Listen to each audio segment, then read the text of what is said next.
ആക്രമണത്തിനൊരുങ്ങി അമേരിക്കയും ഇസ്രായേലും. ഇറാന്റെ അടിസ്ഥാന ഊർജ കേന്ദ്രങ്ങൾ ലക്ഷ്യമിട്ട് ഇതുവരെയുള്ളതിൽ വെച്ച് ഏറ്റവും കനത്ത ബോംബാക്രമണത്തിന് അമേരിക്കയും ഇസ്രായേലും തയ്യാറെടുക്കുന്നതായി റിപ്പോർട്ട്.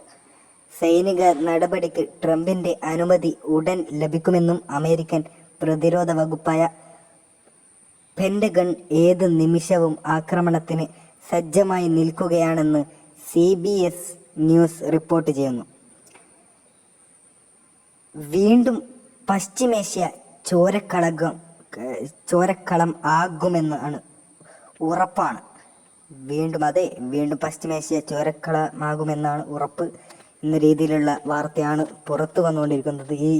ഈയൊരു യുദ്ധം അല്ലെങ്കിൽ ഈ ഒരു ആക്രമണം വീണ്ടും കനത്ത രീതിയിലേക്ക് ആക്കുവാനാണ് ട്രംപ് അമേരിക്കയും നെതന്യാഹു ഇസ്രായേലും ഒരുങ്ങുന്നത് എന്ന വാർത്ത.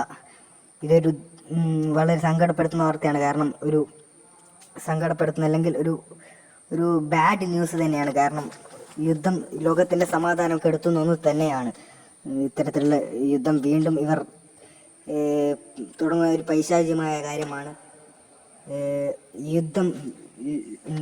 ഇത്തരത്തിലുള്ള യുദ്ധങ്ങളാണ് ലോകത്തിന്റെ സമാധാനം കെടുത്തുന്നത് എന്നാണ് എനിക്ക് പറയാനുള്ളത്. അപ്പോൾ ചില കാര്യങ്ങൾ കൂടി പറയാനുണ്ട്. ഈ യുദ്ധത്തിനെ കുറിച്ചുള്ള നിങ്ങളുടെ അഭിപ്രായം.